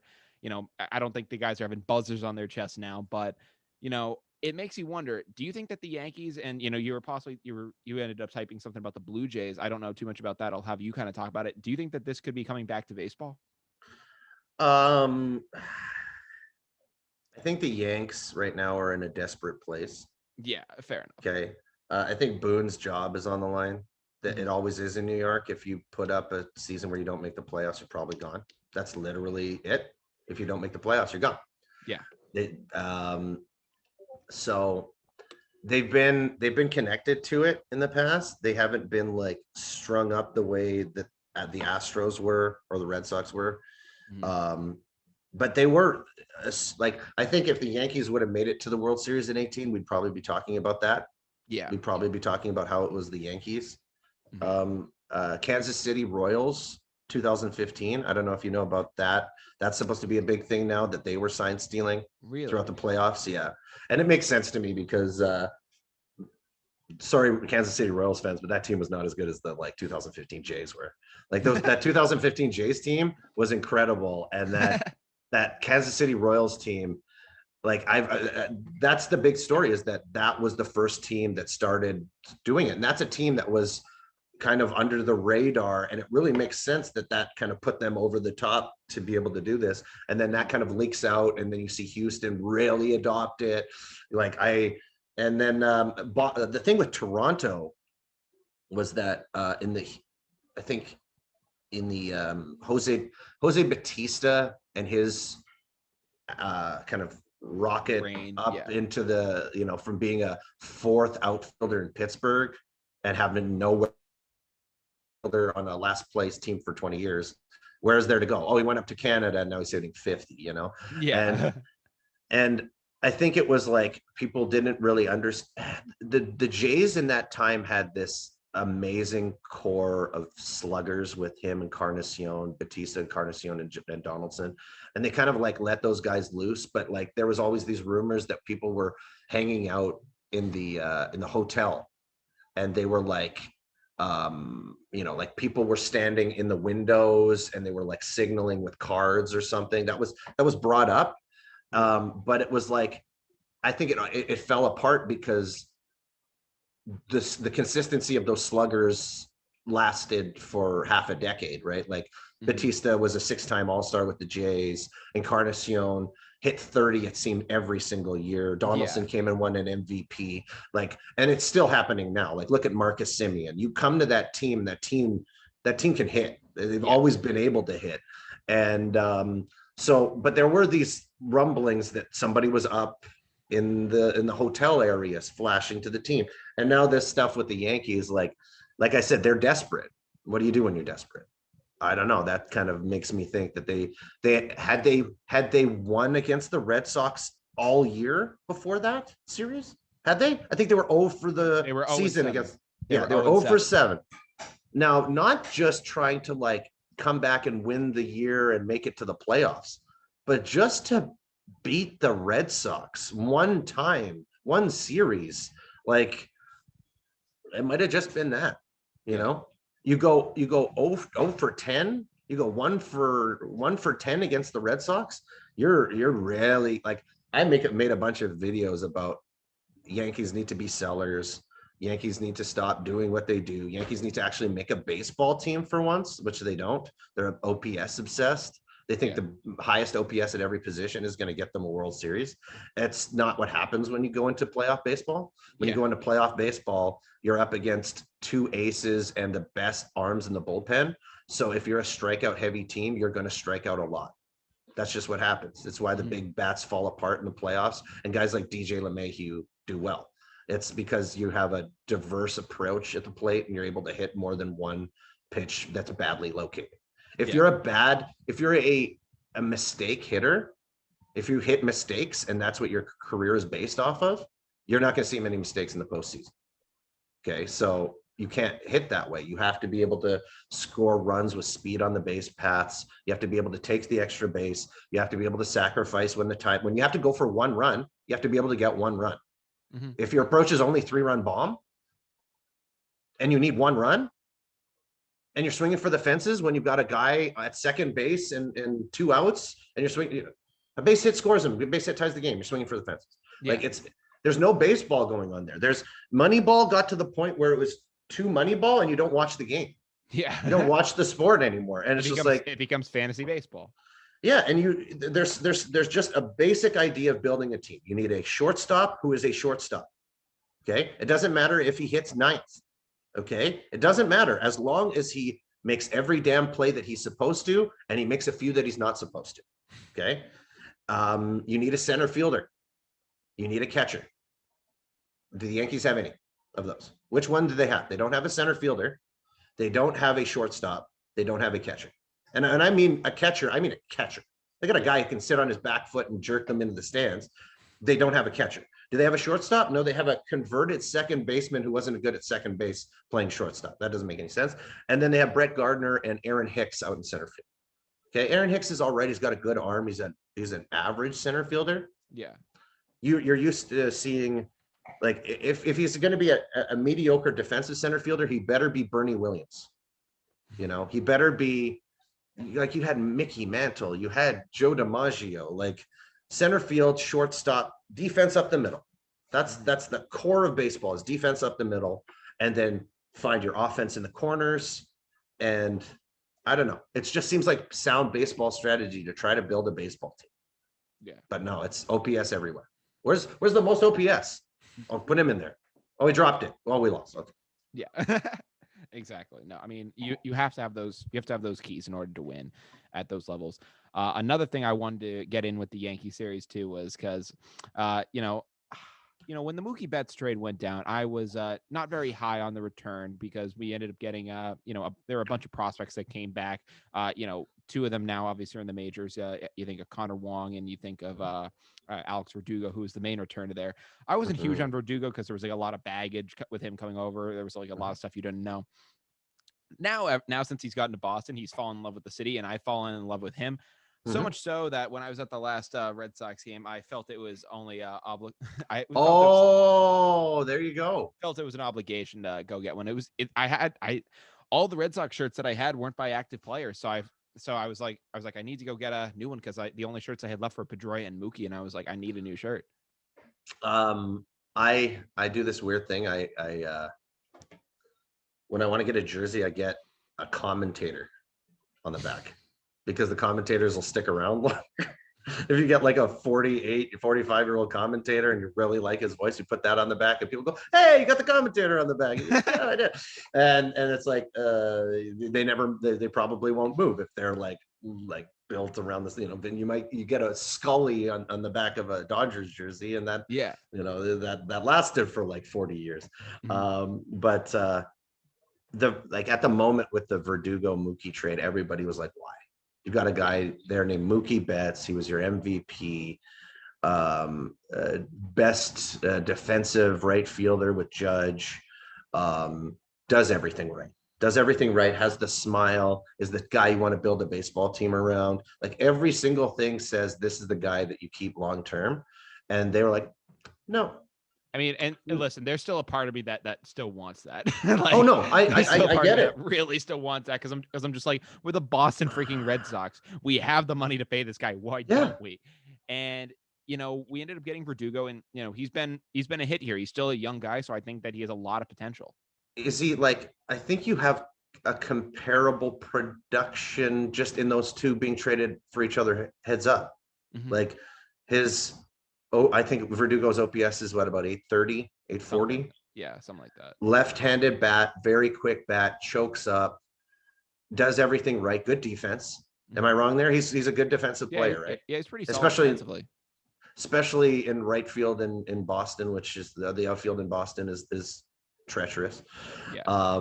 He kind of has but like an old school approach to himself about the play too. Like he's not pull happy. Like it doesn't seem like he's like really into that launch angle stuff. Like he'll kind of work it the opposite way, like Rod Carew style. He's not afraid to do that. And it is like when you watch him play, it's kind of like watching it's a bit of a throwback. Oh yeah, a gritty guy. Like he's got that Dodgers. Like it kind of reminds me of Muncy on the left side there. Yeah. But like the money there, the money that you guys saved, you guys did that. You didn't lose much production. JD is back. Devers is insane. Xander is having a career year 27, which is probably the most underrated player in the game. Vasquez is a catcher. You've got a catcher who's your catcher. Oh, wow. How amazing. What an idea that is. And I like Bobby Dahlbeck. He needs to start hitting more, in my opinion. Yeah, I know he's a rookie. I like him for where he will go. I like him as a piece moving forward. And I like, dude, you got Chris Sale.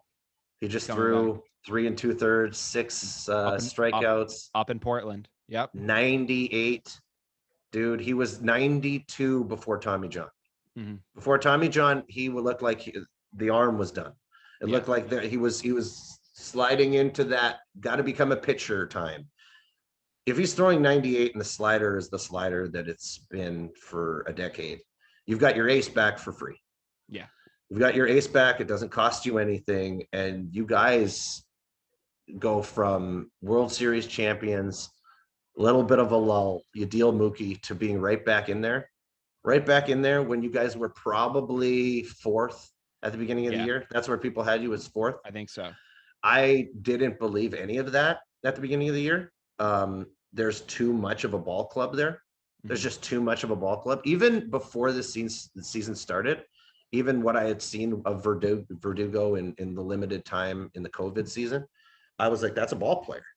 That's a straight up ball player. And that's, I think the thing is that you can look at the numbers, you can look at the OPS, you can look at the contract, you can look at how big that they are in the market or everything.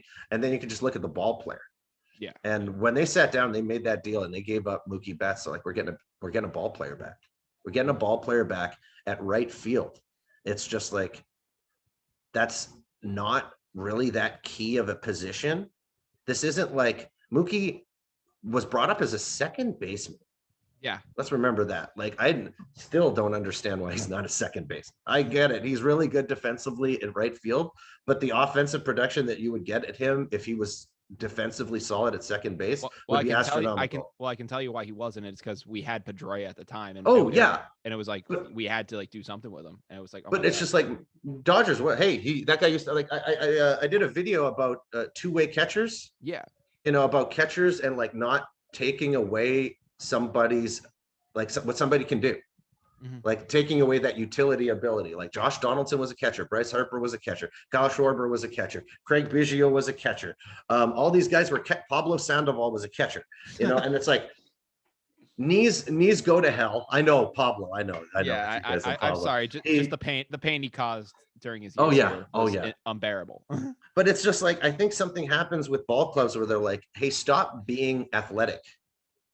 We want you to stop stealing bases because you can hit homers.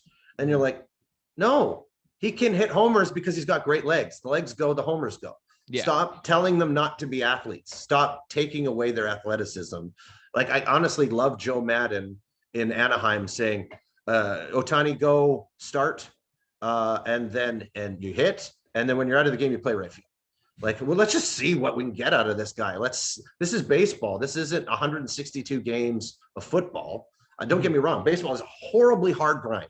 Yeah. But Cal Ripken played shortstop for 18 years straight.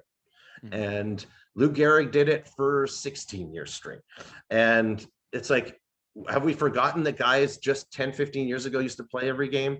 It's like, if you're a guy who can catch 20 games, that is valuable. Why is it number one catcher and then like $500,000 backup catcher who catches one guy, has a 520 OPS, doesn't do anything, but he can really frame well. It's like, is that guy going to get to pinch hit? Are you going to pinch hit with that guy against lefties in the eighth? No, he's a waste. He's a waste. So like everybody kind of chewed me up for the idea that Sanchez, I'm like, if I was the Yankees, I would package Gary Sanchez for Gallo. You need the left-handed bat in New York. And they're like, no, they don't need another slugger. It's like, yeah, you need a 400 on base guy who's got great defense, an amazing arm, can play first base, third base, corner, outfield, and have a 400 on base percentage and hit probably 50 fucking. Oh, I said the F word. I'm apologizing. You're all. Hey, we can go expletive with this. Okay, I'm sorry to swear, but you're good. No, like this, I can make a podcast expletive. I swear all the time on this fucking podcast. Okay, well that's good to know. I try to keep it like PG-13. Yeah, but like Gallo would be great in New York. He'd probably do really great with that short porch that he can hit to. And it's like, send Gary to Texas where he can catch 50, 60 games. Sam Huff can catch 80, 90 games. And they're like, and Texas is like, we don't need Gary Sanchez. And it's like, we got Sam Huff. Sam Huff is he's 6'5", 235. And he's a catcher. How long is that going to last? You're talking about saving knees. It's like, how about Sam Huff catches 80, 90 games? Gary Sanchez catches 40, 50 games. Isaiah Kiner-Falefa catches the rest because he can. And then you've got this kind of rotating catcher spot. All of them that get the DH spot. The DH spot is not a DH spot anymore. The David Ortiz DH spot, it's not a thing anymore. It's a rotating day off. And that's what works. Get guys in there. Get Gary Sanchez comfortable to play 40 games at first base. And then you've got a guy who catches 50, plays first base for 40, and then DHs 70. And then you got him in for 150 games. He thinks only about hitting because that guy is an incredible home run hitter who's not thinking about hitting home runs. He's thinking about managing an entire pitching squad. So get that out of his head, give him 2 pitchers to work with. When it goes to bullpen arms, bring in somebody else to catch, and then let him slug 40, because he can. So it's like, what do you want him to do? Do you want to sacrifice? Do you want him to try to figure out how to block at 29? Or do you just want to admit that, we'll put that guy in, and instead of trying to defensively win the games where he's the catcher, maybe he'll hit a 3-run bomb and that'll make up for any pass balls, Don't make that your primary catcher. Don't make that your number one guy. They've been trying to, they're like, he needs to catch more. Oh, batting 167. Oh, he's hitting better. Oh, he's dropping everything. It's like, don't make him do both. Yeah. Make him do a one. He should be like the Ohtani of catchers, And I don't know. I just feel like that we were talking about Mookie playing second. Why doesn't he get a few, I know they've got Gavin Lux now, and they've got Corey Seager when he comes back. So they've got an infield, but I just don't understand why a guy who was MVP with 1,000 OPS in Mookie. I mean, that was the conversation going into the 2018 World Series, because it was supposed to be like, all right, well, you had when the series was going to Dodger Stadium, it was like, well, you have a great defensive center fielder in Jackie Bradley Jr. I mean, granted to Mookie, he's a Gold Glover as well. You don't want to take JD's bat out of the lineup, and Andrew Benintendi at the same time was doing well too. And at second base, he had Brock Holt, who was basically just a utility guy. And I love the ultimate utility guy, fan favorite in Boston, love him to death. But it's like, listen, he's just a Swiss Army knife guy that you can plug at any position. And it was like, listen. Like it was like on Boston Sports Talk Radio, it was like a legit discussion of like, should we put Mookie Betts at second base? Like, should we be doing this for the series? Because defensively, like he's played there actually, like in some mop up games, like he's actually had gotten some starts there. So like we actually have seen him at the position. He's not terrible. He's like solid, and like with shifts now, you got a left-handed bat. He's pretty much going into right field anyways. Yeah. Right. So I don't know. I don't understand, bringing it back to the catcher thing. I just don't understand why you take something out of their repertoire completely. Mhm. Completely. Like I've seen video of Josh Donaldson catching. The guy could catch. Yeah, Why take that away? Why take exactly. it away? Leave it in them to know one pitcher. You get to know one guy, and you're our backup catcher, and we can put out this stud super hitting lineup, and we'll judge you only. It's and like the knees. It can't do it because of the knees. Here's my argument for that. This is why they definitely should do it now. The entire catching concept has been redefined in the last 18 months with the one knee down approach. Guys are taught to get down, give a good target for the umpires, and not get in that squat anymore. The squat's done.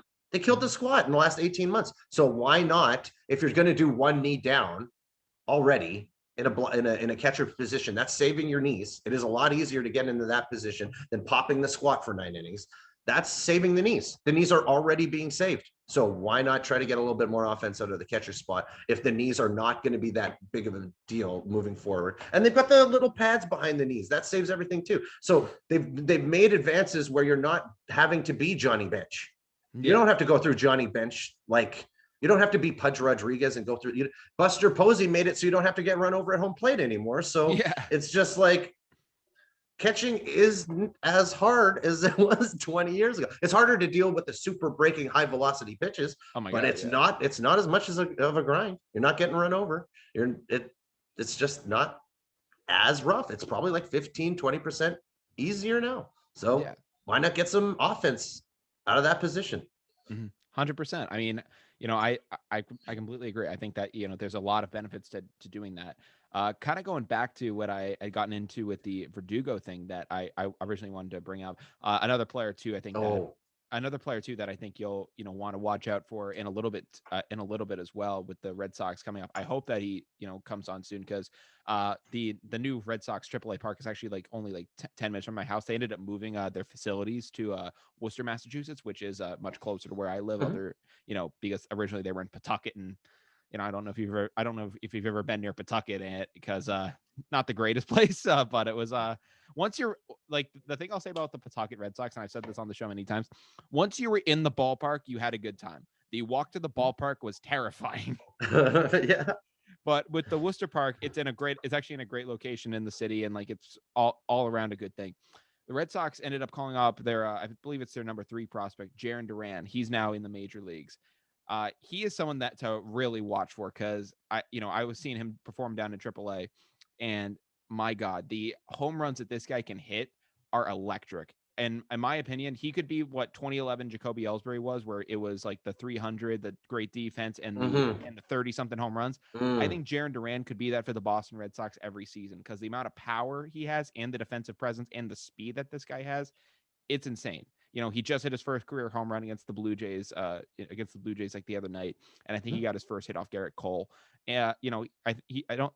I think he's only like 1 for 6 or like 2 for whatever right now. But if he starts to string it together and get it, he could be a guy that I'm really interested. That could be really interesting to watch, and could be another guy that we didn't have to go out at the trade deadline and go get. That's something I'm really interested in seeing. Oh, go ahead.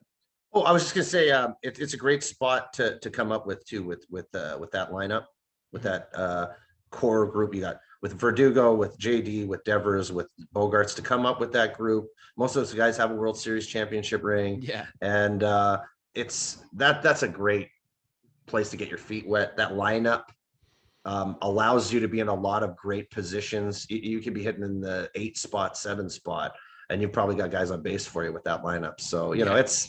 it's a great place to get your feet wet. And yeah, yeah, no, I saw that the Red Sox game. That was a 13-4 Oh my God, it drubbing. was. Oh yeah. I don't know what was going on. It was just a massacre that game. Oh yeah. Ross Stripling couldn't get anything over it. It was just an absolute debacle. But It and was then yesterday was rained out. yeah. So we'll Yesterday got rained out. So we'll see yeah. what happens. I don't know if they're doing it today or whatever's going on, but the thing I did want to get into Verdugo was, going back to the Yankee series. And the reason I was holding up the Verdugo jersey in defense was a Yankee fan ended up throwing a ball at Alex Verdugo, And Alex Verdugo, is typically the type of guy who, I saw him like pissed off at like the crowd and whatnot. And I'm just like, this seems like very not like him. Cause if you actually watched Alex Verdugo mic'd up, he actually likes to go over, kind of talk shit with like with like the opposing fans and just be like, oh, like this will be like a fun game, like to kind of like have some back and forth with, even with the Yankee fans that the ones that would even be like, you suck. He'll be like, like whatever. Like you guys have a good one too. Like, and you win the fans over, right? If you yeah, give them their day in court, and you give them a little shout out, then they love you. Like he's super cordial with it, and it's really funny, and I think he's won a bunch of fans over with it.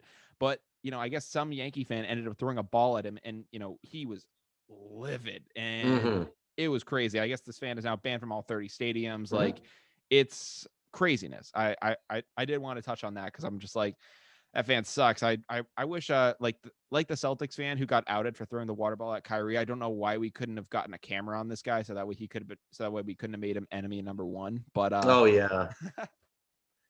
I remember the Kansas City first base coach was mobbed by two White Sox fans or something like 15 years ago. Do you remember that? You don't remember? Oh, that's probably before your time. There was when it's over, look it up and go first base coach Kansas City. And it's these two shirtless guys like run out onto the field and like their father and son, and they start beating up the first base coach. And it's I think it's Rusty Kuntz. Like I always worry about saying his name because his name is like it's a wild name. But I think they go out and they beat him up something like 2004, 2006 or something. I remember that. I remember when John Rocker was playing for the Braves back like long time ago. I think Mets fans were handing out like batteries at the to fans coming into the ballpark to like throw a John Rocker, and I'm like, yeah, it's like that's really terrible, but like John Rocker's the most racist son of a bitch in the world, so I was like, all right, that's okay. It's like you can, as long as they don't hit anybody except for John Rocker, I guess that's it. Yeah. But like, no, I don't. That baseball has put up those catch fences in the last few years, and that's already kind of created a little bit of a disconnect, which I never liked. I liked that that you were so able to like, there was nothing in between. There was no glass or anything between you and the players. And I get it. Like these guys are ripping balls 119 miles an hour into the stands. So you don't want some 6-year-old who's down with their head in their phone dying, Yeah. And, but to like,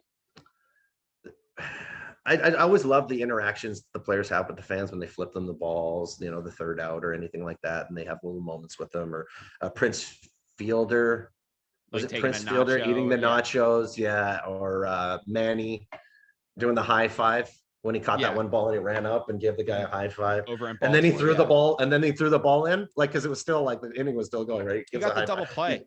And off a high five. Like, what? There's a high five in there. And Manny being Manny. 100%. And I don't know. It's just I don't like that. Stuff like that kind of makes you like, keep the fans away from them. The players, bad stuff can happen because that's so dangerous. Throwing a ball at a player, like, how can you get to that? I get it. It's Yankees Red Sox, but it's like I'm an AL East guy. My team sits in the AL East, and I like all the other teams.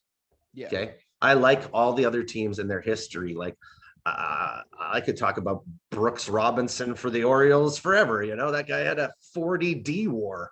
Like I can talk about, any individual team with, like, don't get me wrong, I don't want to lose to them, but I respect the hell out of them. Yeah. I respect the hell out of every player that gets on that field, and I don't have this like, and I'm not saying that.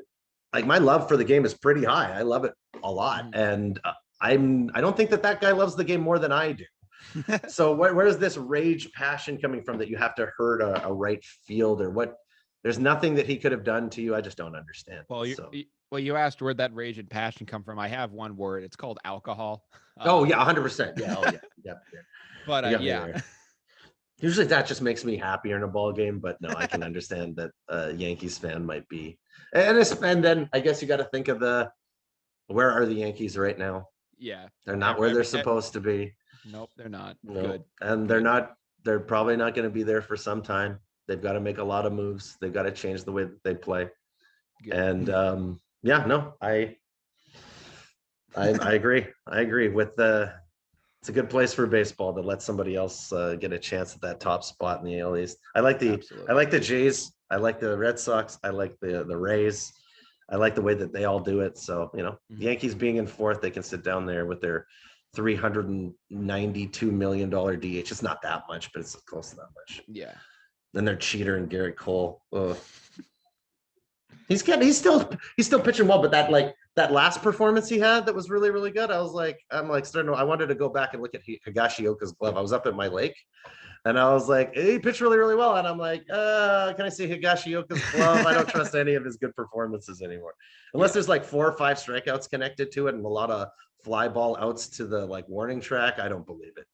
Yeah. No, I get you there.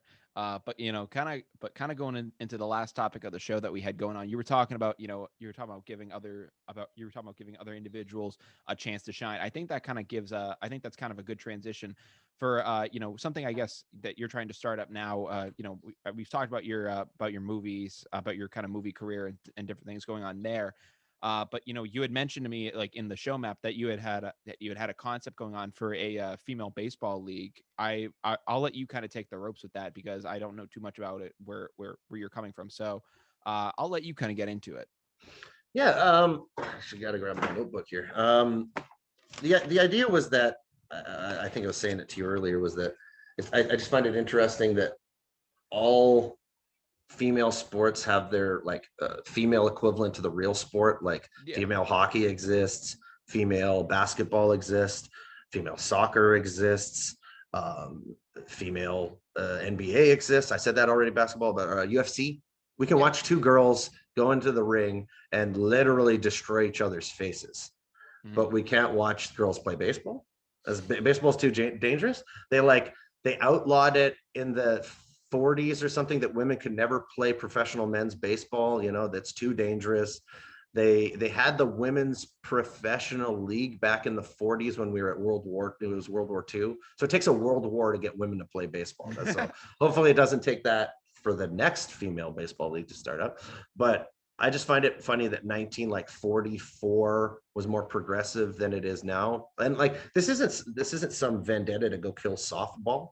Softball's fine. And I don't even think that softball is a specifically girl sport. Lots of guys go out and play, beer league softball and just go smack the ball around. But I don't understand why I can't watch girls play baseball. I don't understand why I can't watch a girl throw a 4-seam fastball. I don't understand why I can't watch a girl steal second base. I don't understand why I can't watch it. Why does that sport not exist? And it's probably, honestly, out of all the other sports that I mentioned, it's the one that I would want to watch most. Baseball has 120 million fans who attend baseball games every year. 120 million. That's the most. There is 25 million people go see hockey, and they're trying to make a women's hockey league.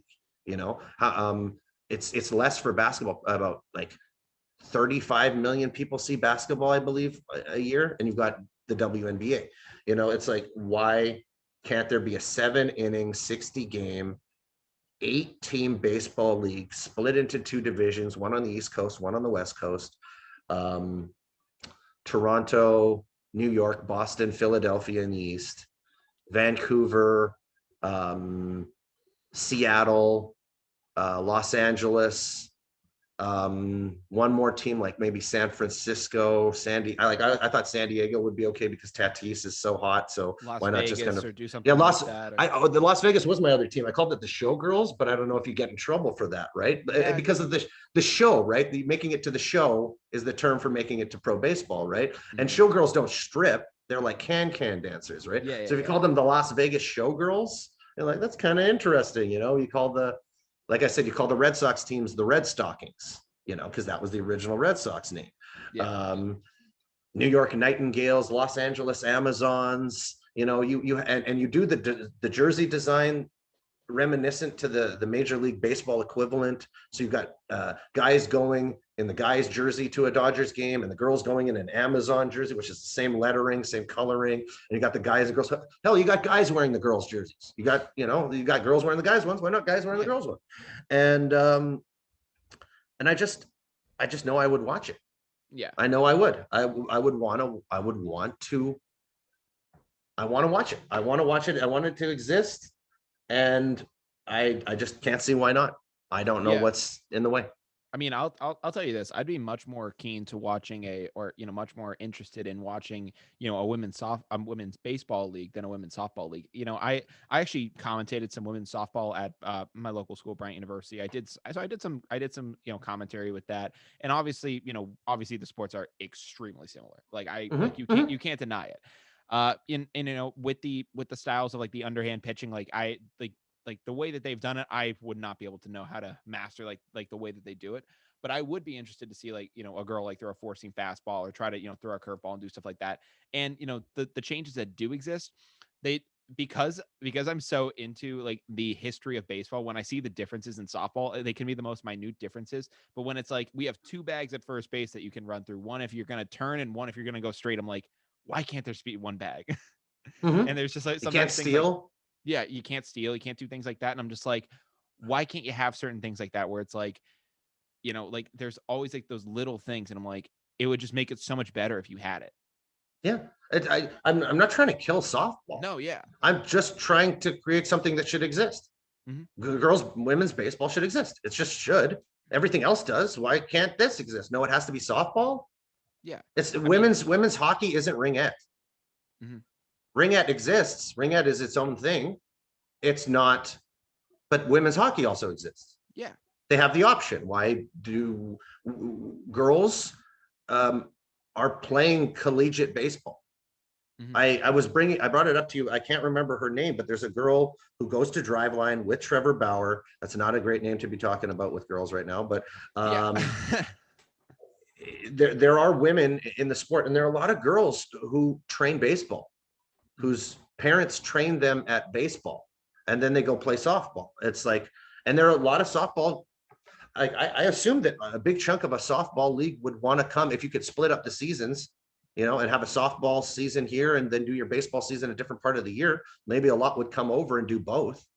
But I want to see a female World Series. I want to see an East, like a two leagues, like an American League and a National League. I called it the Golden Coast League for the West, and I called it like Liberty East, for the East, right? And I had, so you do the Statue of Liberty, that's a feminine image, like iconography there. You build it around that kind of image, and then I don't know. The Golden Coast League has sounded like Pacific Coast League to me, so just call it that. And you've got these 2 leagues. If you want to do a DH league and a no DH league like baseball does, you can do that. You can just put a DH in. I don't mind that. Have female DH, and just let them play ball. 60 games. We saw a 60-game male World Series right there last year. So, and it worked. It worked. I don't think Dodgers fans cheered any less, so when they won that World Series to winning a 162-game regular season World Series, right? So why can't we see 60 games, 50 games, find a nice part of the season to put it in, coincide it with baseball, have them at the All-Star game, have a mixed game. You could do a mixed game, a weird kind of mixed game where like you've got a 2 pitchers kind of going. Like the male will pitch against the men in the lineup, and he'll go and kind of just sit when he's done, he'll run over to the bullpen real quick and just kind of keep his arm warm. Girl will pitch to the female batter, and you just kind of rotate male versus male at the plate, female versus female, and just let them play. And like play mixed baseball. Like I would like to see it. I don't know. I think it would be fun just to get like the All-Star game for the hockey started to bring girls onto the ice to do skills competitions, do fastest skater, show off the girls. And I'm just like, bring them to the All-Star game. Have a girl throw home run derby pitches. Like, just why not show their skills off? Have them running the bases. Have them doing a girls' home run derby. There's some girls who can sit on their back foot and absolutely swat. So why not see that? Yeah. I feel like here we are in this really, really progressive time in society and everything. And I just don't understand why the most progressive sport of them all is slightly lacking behind on inclusion of women. Yeah, I mean, I wonder with that, and kind of going off it. I mean, I definitely think it would have enough, people to get involved with it. Because I mean, I don't know about you, but but kind of growing up with here. I mean, I know people that I know plenty of girls that like played, that played on like different leagues and like even on like the 90 foot. Like I mean, I remember one day I was playing in a Babe Ruth league. It was my senior year of high school, so it was 18U, and me and my brother run like a town league together, and my dad was just coaching the team that year, and my dad was like freaking out because he didn't know if there was going to be enough players to play. So but it was like early enough in the season that you wouldn't have to forfeit. You could just like find a random kid, roster them, and say like, oh, they're on the team like technically, and just roll with it, and it wouldn't have Mhm. been an issue. So I'm like texting all my friends, like it's 8 in the morning, so they're not answering. I'm like, figures.